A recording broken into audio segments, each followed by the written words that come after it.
Opa, estamos de volta aqui no nosso Jornal das 7 e olha, agora com uma presença muito ilustre aqui no estúdio, Sérgio Rodrigues, que é presidente do Cruzeiro. Sérgio, primeiro, muito obrigado pela presença aqui na TV Alterosa, que honra te receber aqui, viu? Eu que agradeço, ainda mais recebido de azul e branco, tão bem trajado assim, né, Rafael? Mas é um prazer estar aqui. Eu ia falar agora sobre isso, porque eu sou cruzeirense e olha, fazer uma entrevista dessa para mim é uma satisfação muito grande. Você representa 80%, né, do que a gente já conhece né? A grande por aqui. Massa somos nós, né? Isso aí. Olha, Sérgio, eu quero começar te perguntando como torcedor também. Aliás, nessa parte o jornalista fica lado a lado com o torcedor. O presidente também tem isso o tempo inteiro. Fica o tempo inteiro, né? A gente vai se dividindo. Quero começar te perguntando o seguinte, no atual momento do Cruzeiro, o que falta para o Cruzeiro voltar a ser aquele time? A gente ama do mesmo jeito, vamos deixar isso claro, a gente ama do mesmo jeito. Mas o que falta para voltar a ser aquele time de antes? Eu acho que está indo, né, primeiramente, porque todo mundo sabe o nosso grande problema é sempre um problema financeiro que a gente enfrentou desde que a gente assumiu esse desafio aí no meio da pandemia, em junho de 2020. E agora com essa nova transição para a equipe do Ronaldo, a gente está atingindo essa estabilidade financeira, que era o principal. Tem pouco tempo, então precisa de mais tempo para que isso se amadureça, mas acho que a gente está no caminho certo para que isso ocorra. Agora, como a gente disse agora há pouco, a maioria dos mineiros torce pelo Cruzeiro. A maior torcida em Minas é do Cruzeiro e claro que eles vão fazer parte desse nosso bate-papo, dessa nossa entrevista. 4 torcedores fizeram questão de te fazer perguntas. Vamos ouvir a primeira? Claro, prazer. Bora lá. Sérgio, naquele momento que você reuniu os jogadores, funcionários, comissão técnica em um dos campos da Toca da Raposa 2, e você chamou toda a responsabilidade para si, você já tinha em mente a solução do Cruzeiro, que hoje é a SAF, e que nesse momento nós começamos a dar a volta por cima? É bacana. Primeiro, dar um abraço aí no Aquiles, que a gente já conhece daqui, representante da Nave, a maior torcida do interior de Minas Gerais, é uma torcida muito bacana, sempre presente no Mineirão. Realmente a gente sabia, né, eu falava isso desde o começo, que infelizmente o rombo era tão grande que a gente ia conseguir, com a receita que estava vindo, a gente ia conseguir basicamente ir sobrevivendo, porque ainda que tivesse um acesso à Série A, que daria lá uns 80 milhões de reais a mais, só se a gente for calcular friamente numa dívida de 1 bilhão a 1%, a gente estava falando de 100 milhões de juros que a gente pagaria por ano, então não cobriria isso. Então a gente tentaria colocar receitas como a gente fez para pagar as dívidas imediatas e ir sobrevivendo, mas com certeza já sabia desde o primeiro momento, e eu sempre falei isso internamente, fiz um evento para sócio diamante no final de 2020 ali, e falei isso com eles, muitos lembram, né, que a saída definitiva seria sem dúvida nenhuma a SAF, e por isso que a gente trabalhou bastante, tanto no processo legislativo dela, mas também internamente para preparar o Cruzeiro, que a gente prometeu e foi. A primeira SAF a ser constituída e o primeiro clube a ser vendido efetivamente no Brasil. Agora, Sérgio, você citou agora há pouco a respeito do Ronaldo. Claro que não dá pra gente perguntar, né? Um ídolo mundial. Como que surgiu esse interesse? O Ronaldo, que inclusive foi revelado pelo Cruzeiro em 1993. Como é que surgiu esse interesse dele pelo Cruzeiro? É muito bacana, até que é o mote que a gente usa, né, que ele mesmo fala. O Cruzeiro revelou ele para o mundo e agora ele quer trazer o Cruzeiro de volta ao mundo. Né? E surgiu, eu fiz uma visita ao Ronaldo logo no começo do meu mandato, porque eu falava isso muito, né? O Ronaldo tem mais identificação com a torcida do Corinthians, onde ele encerrou a carreira, do que no Cruzeiro, onde ele começou. Sendo que ele é idolatrado pela torcida do Cruzeiro também. Então fizemos aquela aproximação institucional e depois, quando a gente contratou a XP para fazer a captação de investidores, eles também tinham contato com o Ronaldo, voltaram a falar com ele, né? Ele relembrou lá do nosso papo e falou, não, vamos assentar, eu tenho total interesse, a partir dali a gente foi desenvolvendo. E deu certo, né? Ainda bem, graças a Deus. Deus. Agora tem mais uma pergunta de um torcedor, vamos lá. Sérgio, com a chegada do Ronaldo, os torcedores puderam respirar com mais tranquilidade e é certo que ainda temos um longo caminho a trilhar. Quais suas considerações acerca da SAF? Eu sou até suspeito para dizer isso, né? Primeiro, muito bacana, né? A gente vê a mulher no futebol, a mulher fazendo pergunta, interessada, né? A torcida cruzeiro feminina também é muito grande. Mas eu sou suspeito para dizer que eu acho que a SAF foi não só boa para o Cruzeiro, mas como também está sendo para o futebol brasileiro.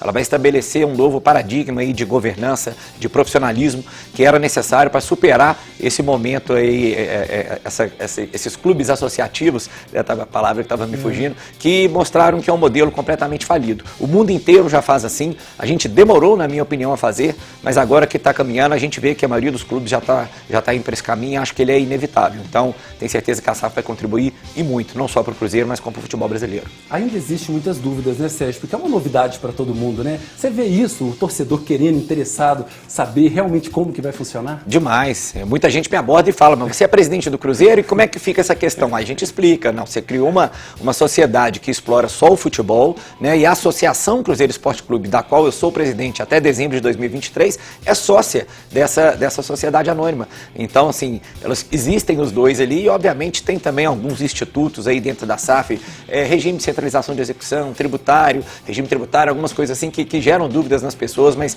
eu acho que com o tempo agora, considerando que a lei foi implementada em outubro, salvo engano, do ano passado, né? Agora com o tempo as pessoas vão se acostumando mais.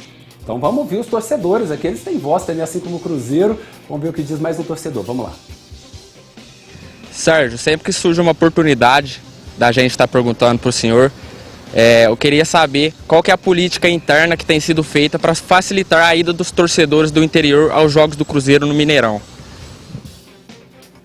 Na verdade, não é uma política interna, o que a gente sempre procurou fazer. No final da minha gestão, ano passado, a gente, por exemplo, colocou ingressos a preços populares, tanto que quando o Cruzeiro já não disputava mais nada, tivemos 2 jogos com 60 mil pessoas no Mineirão, né? E agora eu sei que a nova gestão, eles estão refazendo o programa de sócio. Tanto que ainda bem, a gente pulou de 10 para quase 50 mil sócios, né? Então, acho que hoje o que a gente mais pede é isso, o torcedor de qualquer lugar que seja, tanto que fez o sócio internacional agora, o do interior, é fazer o seu sócio, que com certeza dessa forma vai ser o jeito mais fácil de entrar no Mineirão e ao mesmo tempo ajudar o seu clube. Mas a gente está de olho sempre, sim. É uma pena no meu mandato a gente ter passado pela pandemia, a gente tinha grandes planos para fazer no interior quando o Cruzeiro fizesse jogos, de trazer troféus, fazer eventos nos redutos, enfim. Mas passou e tenho certeza que a nova gestão também está de olho nisso, a gente já falou, porque a gente sabe dessa magnitude da torcida do Cruzeiro no interior. E é exatamente isso que eu ia te perguntar, essa magnitude, essa amplitude da torcida. A gente às vezes imagina o eixo Belo Horizonte ali, região, mas não, né? A torcida do Cruzeiro, interior de Minas, é muito forte, né, Sérgio? Fortíssima. A gente faz jogo em Patinga, a gente faz jogo aqui em Varginha. Ano passado eu tive aqui num jogo, né, contra o Boa no Campeonato Mineiro, mas estava sem torcida, infelizmente. Então, assim, quando a gente vai em qualquer lugar do interior de Minas, é maciça a presença e bem maior, bem mais vantajosa que o nosso rival. É um time muito querido, eu sou suspeito para falar, né? Vamos a mais uma pergunta, bora lá. É certo que a função dos conselheiros do Cruzeiro fiscalizar tudo o que ocorre dentro do clube. Considerando a situação atual que o clube se encontra, é correto afirmar que os conselheiros foram omissos e que teve alguma omissão da parte dos conselheiros em relação a tudo que aconteceu dentro do clube, que trouxe o clube até aqui na situação que a gente se encontra hoje? A nave está maciça, ele ia fazendo a pergunta. É certo, sim, mas eu falo não só os conselheiros do grupo do qual eu também faço parte. Eu acho que, infelizmente, o futebol tem aquela questão do errado que dá certo. Se está ganhando dentro de campo, todo mundo aplaude. E eu tenho um diálogo muito aberto com as torcidas, todas, tanto organizadas quanto torcidas em geral, redutos que são muito significativos para o Cruzeiro, não só no interior de Minas, mas fora de Minas Gerais e fora do Brasil, né? E com todos eles eu sempre falava. Infelizmente, foi uma omissão geral, porque ao mesmo tempo também que essas pessoas estavam fazendo o que fizeram com o Cruzeiro, do lado de fora estava tendo aplauso porque estava ganhando dentro de campo. Então, infelizmente, a gente teve que passar por esse erro coletivo que a gente passou para aprender essa lição a duras penas, mas eu acho que como vários países, várias instituições, a gente vai sair muito mais forte dessa crise se a gente continuar andando junto, de mão dada, né, e a torcida apoiando sempre, que isso fez muita falta nos 2 últimos anos. Com certeza, já estamos saindo, né, graças a Deus. Já estamos. Ô Sérgio, você chegou a dar uma declaração há um tempo, você disse o seguinte: estivemos perto de fechar as portas. Essa era a realidade mesmo naquele período? Rafael, muito pesado, né? Porque, eu falo, a gente chegou numa pandemia sem previsão de ter futebol, ou seja, já perco o aspecto, não vou nem falar, obviamente, do aspecto de saúde, né, gente, que é terrível, mas digo para efeitos financeiros dentro do clube de futebol. A gente chega, quando você não tem nem a previsão de ter futebol, você já perde bilheteria, né? Então, quando você perde bilheteria, eu falo de no mínimo 20, 30 milhões ano, que era uma receita média que o Cruzeiro tinha. Patrocínios querendo sair, porque, obviamente, a economia, de uma forma geral, estava ruim. Então, os patrocinadores do futebol estavam desinvestindo no futebol.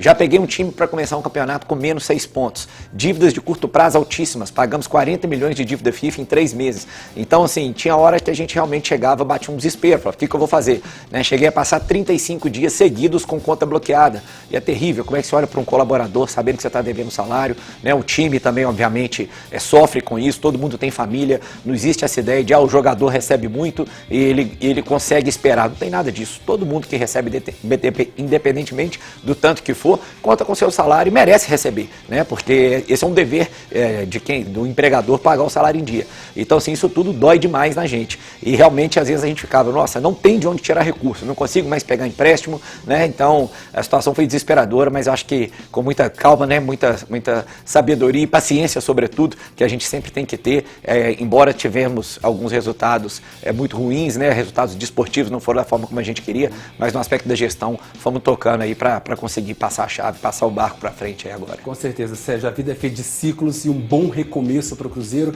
e nós estamos juntos com ele sempre. Eu, como torcedor, tenho certeza que todo mundo está em casa.